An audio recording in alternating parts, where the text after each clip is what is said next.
Hello students, Revanth राज math show में आपका स्वागत है।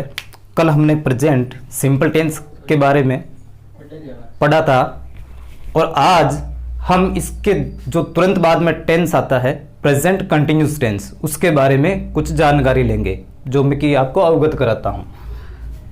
प्रेजेंट कंटिन्यूस टेंस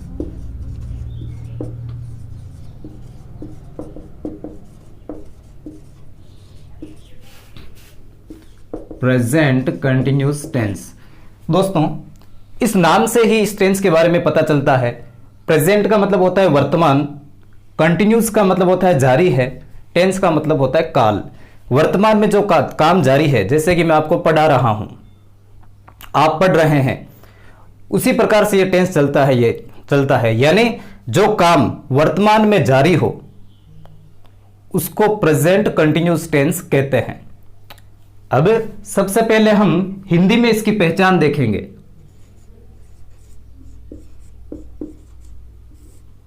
सीधी पहचान है हिंदी के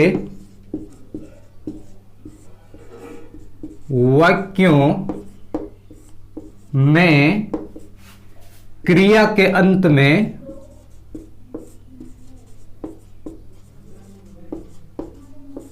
हिंदी के वाक्यों में क्रिया के अंत में रहा है,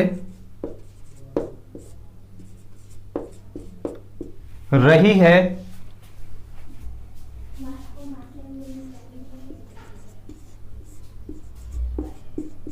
रहे हैं, रहा हूं तथा रही हूं आदि आते हैं।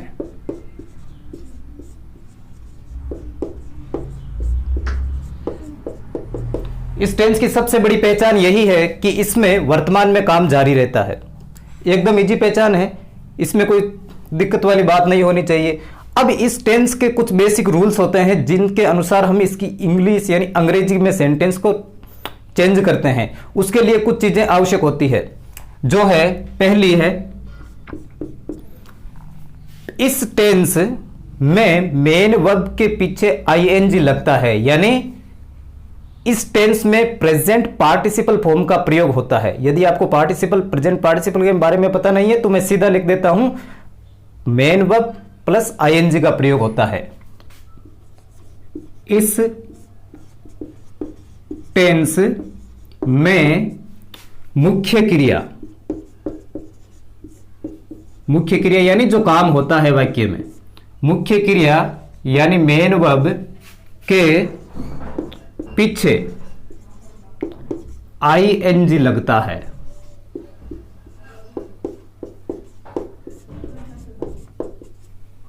पहली बात। दूसरी, इस टेंस की सहायक क्रियाएं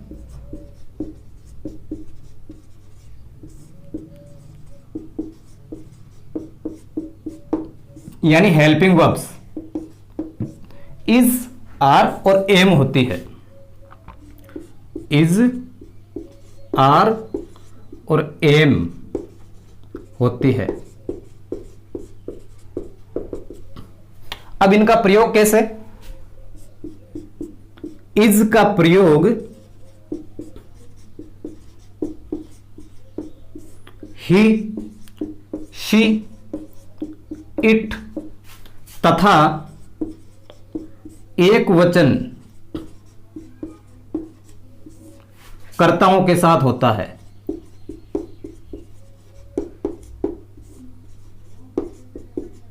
कर्ताओं के साथ होता है। आर का प्रयोग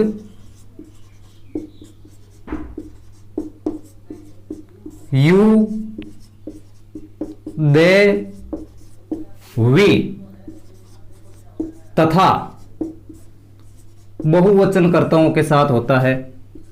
बहुवचन का मतलब मोर देन वन, एक से ज्यादा बहुवचन कर्ताओं के साथ होता है।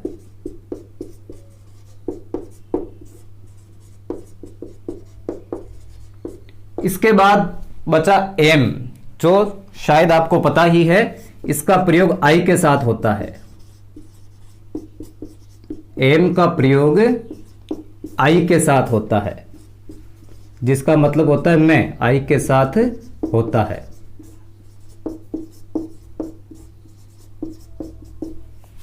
ये बात है, ये इसका बेसिक नॉलेज है टेंस का।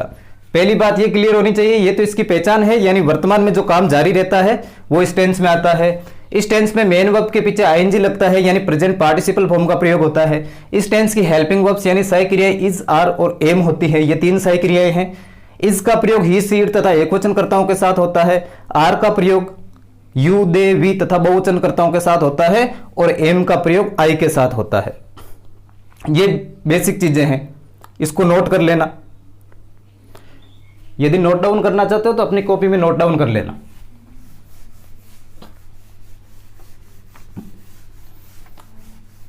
अब इसके बाद में आपको एक चीज और ध्यान रखनी है, ये मैंने जो लिखाया है ना, इस टेंस में मुख्य क्रिया के पीछे आईएनजी लगता है। आईएनजी लगने के कुछ रूल्स है, जो वेरी इंपॉर्टेंट रूल्स है, मैं अभी आपको बता देता हूं कैसे लगता है।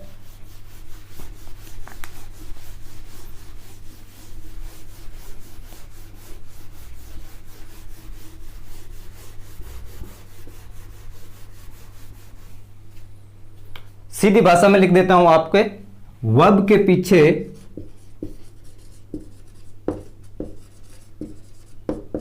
आईएनजी लगाने के रूल्स,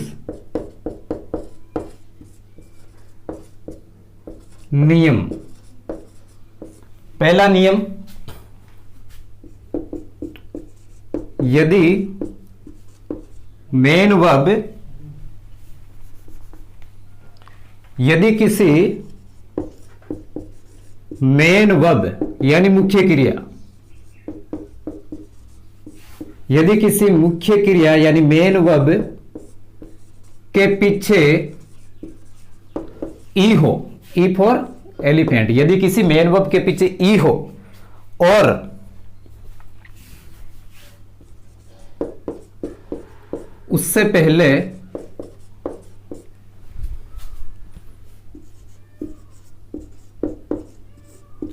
कोई व्यंजन हो, व्यंजन यानी कॉन्सोनेंट,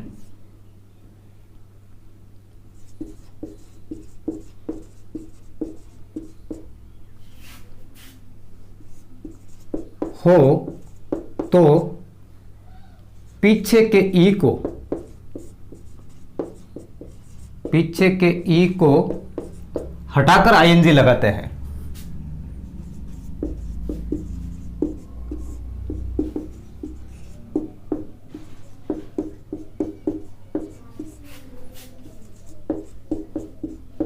जैसे उदाहरण लिखता हूं, इजी एग्जाम्पल, जैसे यदि यहां पे मेक हो, MEKE, पीछे ई है, उससे पहले एक कॉन्सोनेंट है के, तो इसकी यदि प्रेजेंट पार्टिसिपल फॉर्म बनाएंगे, यदि पीछे आईएनजी लगाना है तो पीछे के ई को हटा देंगे और आईएनजी लगाएंगे। जैसे MEKING, मेक का मेकिंग हो गया।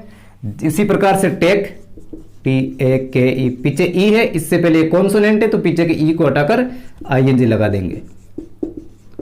ये नियम वेरी इंपॉर्टेंट। दूसरा, यदि किसी वर्ब के पीछे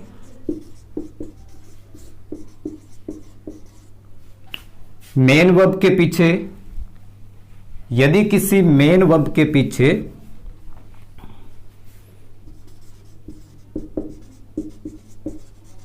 यानी मुख्य क्रिया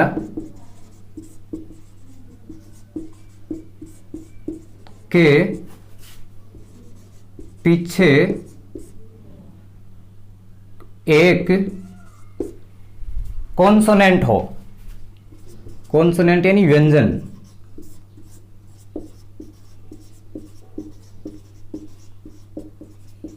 हो और उससे पहले कोई एक स्वर हो यानी वोवल, हो तो पीछे के अक्षर को डबल करके, पीछे का जो लेटर होता है अक्षर को डबल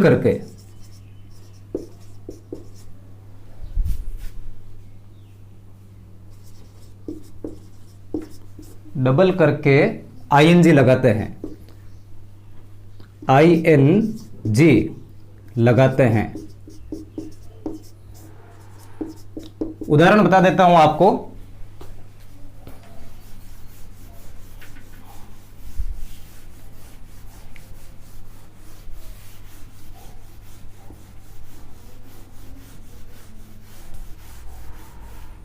जैसे कट, इजी, उदाहरण के लिए कट है, स्पेलिंग देखो ध्यान से, पीछे कॉन्सोनेंट है, इससे पहले यू एक वोवल है, तो पीछे के अक्षर को डबल करके आईएनजी लगाएंगे, CUTTING, कटिंग।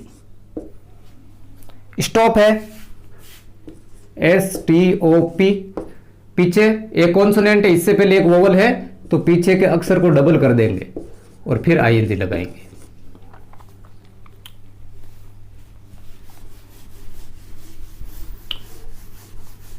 तीसरा जो एक और इंपॉर्टेंट नियम है वो है, यदि किसी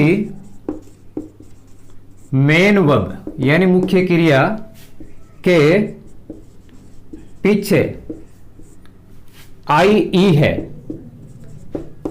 हो तो IE को हटाकर Y लगाएंगे,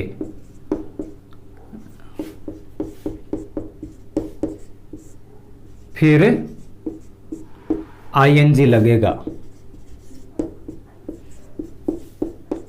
जैसे उदाहरण के तौर पर इजी, उदाहरण के तौर पर LIE, IE है तो IE को हटाकर Y लगाएंगे, LYING, लाई। जैसे डाई है DIE तो इसको हटाकर DYING, ऐसे बनेगा। ये तीन नियम है, ये तीन नियम ING फॉर्म बनानी है यानी प्रेजेंट पार्टिसिपल फॉर्म बनानी है, तो ये तीन नियम है वो दिमाग के अंदर क्लियर होने चाहिए। इसके बाद में आते हैं इसके सेंटेंसेस। मैं आपको 4 सेंटेंस बताता हूं, सिंपल का एक, नेगेटिव का एक, इंटरोगेटिव का एक और WH का एक, उसी के अनुसार आप वाक्य बना सकते हैं। सबसे पहले आता है सिंपल सेंटेंसेस।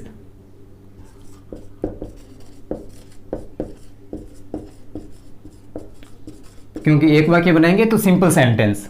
इसका सबसे पहले पैटर्न देखते हैं, यानी वाक्य को बनाते कैसे हैं। सबसे पहले सब्जेक्ट, फिर आएगी हेल्पिंग वर्ब जो कि इस टेंस की इज, आर और एम है, फिर मेन वर्ब आएगी ING के साथ, और उसके बाद आएगा ऑब्जेक्ट। और यदि पीछे कुछ बचा हो तो बाद के शब्द आएंगे जो जिन्हें हम एडवर्बियल वर्ड्स बोलते हैं। जैसे राम पत्र लिख रहा है, यह वाक्य बनाना है। राम पत्र लिख रहा है, तो जैसे मैंने पिछली क्लास में बताया था कि वाक्य में जो काम करने वाला होता है वो कर्ता होता है, उसको इंग्लिश में सब्जेक्ट बोलते हैं। तो इस वाक्य में पत्र लिखने वाला राम है, तो सबसे पहले राम। अब राम चूंकि एक वचन है तो इसके साथ हेल्पिंग वर्ब लगेगी इज, फिर आएगी मेन वर्ब।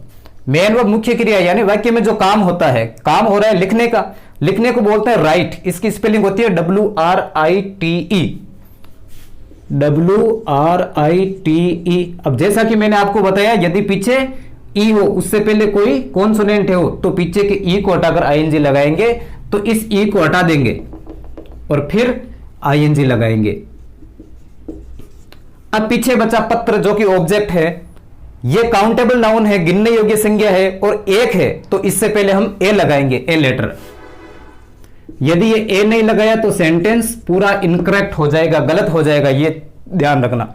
इसके बाद में आते हैं negative sentences.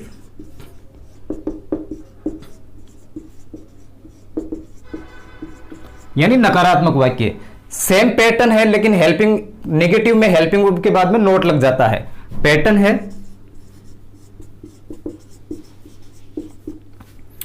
Subject plus helping verb plus not plus main verb ING के साथ प्लस ऑब्जेक्ट। यदि पीछे कुछ शब्द बचे तो उनको लिखना है, जिनको हम एडवर्बियल वर्ड्स बोलते हैं। जैसे मैं कार नहीं चला रहा हूं, तो इसमें चलाने वाला, जो काम को करने वाला है वो मैं है, तो इसको लिखते हैं हम आई। इसके साथ हेल्पिंग वर्ब आएगी एम। अब चूंकि वाक्य नकारात्मक है तो नोट लगेगा। फिर मेन वर्ब होती है चलाना।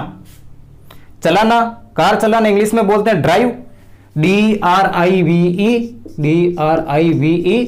अब क्योंकि पीछे एक ई है, इससे पहले एक कॉन्सोनेंट है, तो इसके ई को हटा देंगे और ING लगाएंगे। और फिर हम देखेंगे कि क्या हम कार है इसको गिन सकते हैं या नहीं गिन सकते हैं, काउंटेबल नाउन है या अनकाउंटेबल नाउन है। तो हम कार को गिन सकते हैं, एक कार, दो कार, तीन कार, लेकिन यहां पर केवल एक ही कार है। ज्यादा कार होती तो इसके यहां पर कारें आता, तो इससे पहले ए लगाएंगे, ए कार। यदि नोट करना चाहते हो तो नोट कर लो, ताकि आपको अच्छी तरह से पूरा सेंटेंस समझ में आ जाए।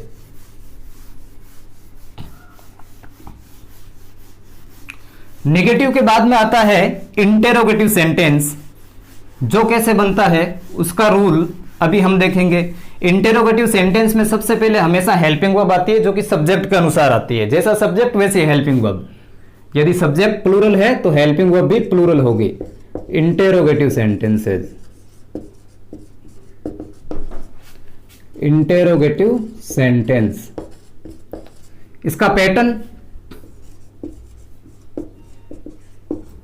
सबसे पहले हेल्पिंग वर्ब, फिर सब्जेक्ट, फिर मेन वर्ब आईएनजी के साथ, फिर ऑब्जेक्ट, और फिर बचे हुए शब्द, लेकिन at the end of the sentence the sign of interrogation. यदि ये नहीं लगता है तो पूरा सेंटेंस इनकरेक्ट हो जाता है। इसके वाक्य बनते हैं, इनमें सबसे पहले क्या आता है, क्या तुम गड्ढा खोद रहे हो। यह सेंटेंस बनाना है, क्या तुम गड्ढा खोद रहे हो। तो इसमें सबसे पहले देखो कि हेल्पिंग वर्ब आएगी, जो कि सब्जेक्ट के अनुसार आएगी। इसमें सब्जेक्ट है तुम, काम करने वाला तुम है, यह प्लूरल है, तो हेल्पिंग वर्ब आएगी इसमें आर।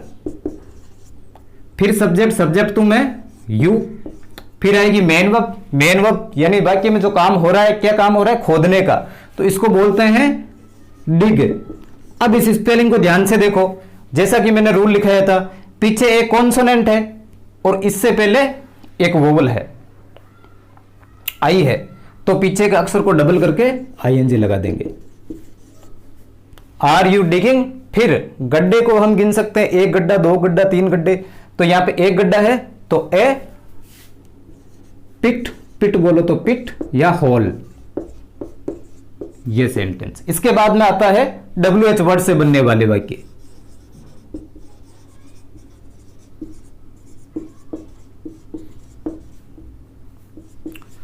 इसका पैटर्न सेम यही है जैसा कि मैंने बताया था, लेकिन इससे पहले WH वर्ड आ जाता है। पैटर्न सबसे पहले WH वर्ड, फिर हेल्पिंग वर्ब,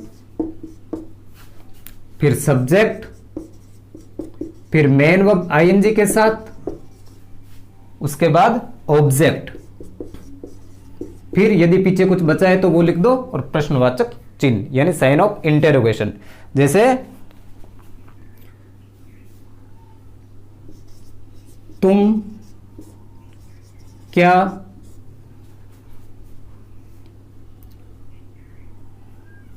लिख रहे हो।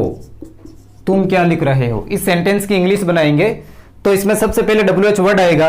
WH वर्ड वाक्य में वो ऐसा शब्द होता है जिससे वाक्य प्रश्नवाचक बन जाता है। तो इसमें यदि क्या को हटा देंगे तो ये साधारण वाक्य हो जाएगा, लेकिन यहाँ पे क्या आ गया इसलिए ये प्रश्नवाचक है, तो यहाँ पे क्या है, प्रश्नवाचक WH वर्ड। क्या को इंग्लिश में बोलते हैं व्हाट। अब इसके तुरंत बाद में आएगी हेल्पिंग वर्ब जो आएगी सब्जेक्ट के अनुसार। सब्जेक्ट है तुम प्लूरल है, बहुवचन है, तो आर आएगा, आर यू। फिर मेन वर्ब इसमें क्या है, लिखना, राइट, तो राइट का हो जाएगा राइटिंग। ध्यान रखना वो राइट की स्पेलिंग पीछे ई आता है, लेकिन नियम के अनुसार ई हट जाएगा और ING लग जाएगा। नोट डाउन कर लो।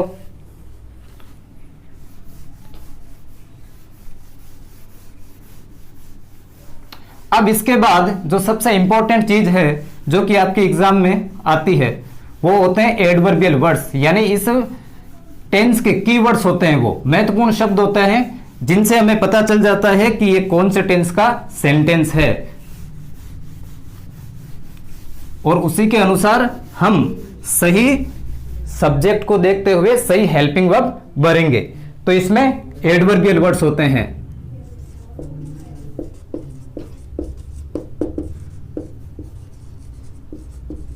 एडवर्बियल वर्ड्स यदि अंग्रेजी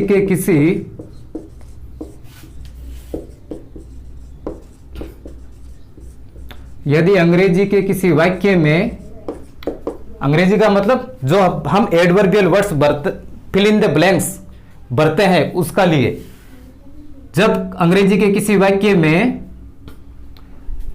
at this time,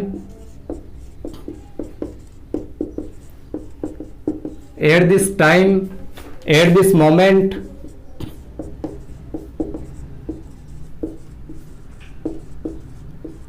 these days,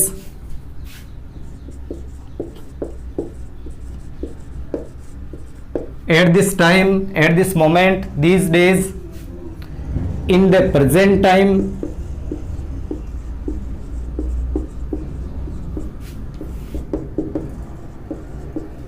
nowadays,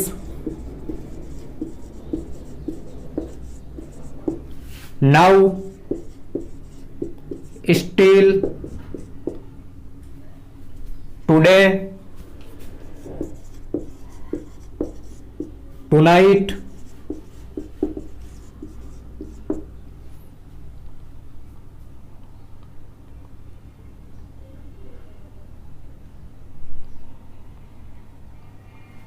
आदि आते हो, आदि आते हो तो वह वाक्य प्रेजेंट कंटिन्यूस टेंस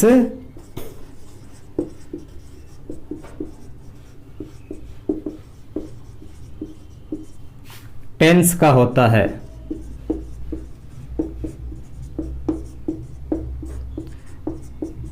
ये सबसे इंपॉर्टेंट चीजें हैं जो कि आपके एग्जाम में आती है, ये आपको नोट करना जरूरी है और इनको दिमाग में भी रखना जरूरी है।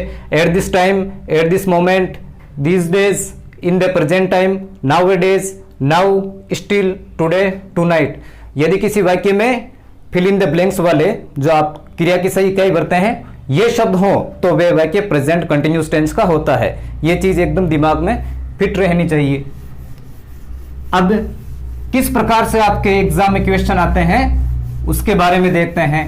क्वेश्चन आता है fill in the blanks with correct forms of the verbs। Question 1, fill in the blanks with correct forms of the verbs। ये क्वेश्चन इस प्रकार से आता है। अब इसके जो आपको एग्जाम्पल आते हैं वो इस प्रकार से आते हैं, जैसे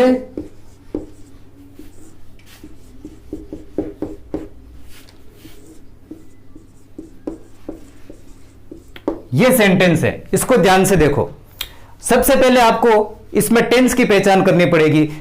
ऐसे वाक्यों में एक ऐसा समय से रिलेटेड एडवर्बियल ऑफ टाइम, समय से रिलेटेड एक ऐसा शब्द आता है जो हमें बता देता है कि ये इस टेंस का सेंटेंस है। तो इसमें स्टिल है, स्टिल का मतलब होता है अब तक। स्टिल आ गया तो इसका मतलब तो इसका मतलब यह वाक्य प्रेजेंट कंटिन्यूस टेंस का है। तो जैसे हमको पता चले कि यह वाक्य प्रेजेंट कंटिन्यूस टेंस का है, तो प्रेजेंट कंटिन्यूस टेंस से रिलेटेड जितने भी नियम है वो दिमाग के अंदर एकदम अपडेट कर लेने चाहिए। जैसे इस टेंस में मेन वर्ब की फर्स्ट फॉर्म के पीछे आईएनजी आता है। इस टेंस की हेल्पिंग वर्ब्स इज, आर और एम होती है। इज का प्रयोग ही, शी, इट तथा एकवचनकर्ताओं के साथ होता है। आर का प्रयोग यू, दे, वी तथा बहुवचनकर्ताओं के साथ होता है और एम का प्रयोग आई के साथ होता है। अब चूंकि इसका आंसर हम निकालेंगे तो सबसे पहले देखेंगे कि यहां पे आया हुआ है ही, जो कि एक वचन है यानी सिंगुलर सब्जेक्ट है। तो एक वचन के साथ सिंगुलर सब्जेक्ट के साथ हेल्पिंग वर्ब आती है इज। जब बीच में गैप हो जाता है तो हमेशा ध्यान रखना एक बीच में कोमा आती है आंसर के समय। अब पीछे बचा है स्लिप, अब स्लिप है तो इस टेंस के अनुसार इसके पीछे आईएनजी लग जाएगा, स्लीपिंग। एग्जाम्पल नंबर 2,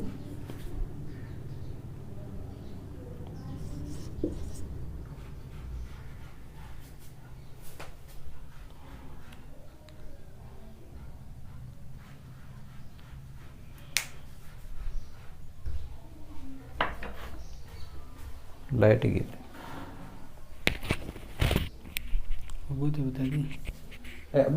तो दोस्तों लाइट की थोड़ी सी प्रॉब्लम हो गई है। आज क्लास को यही रोकते हैं।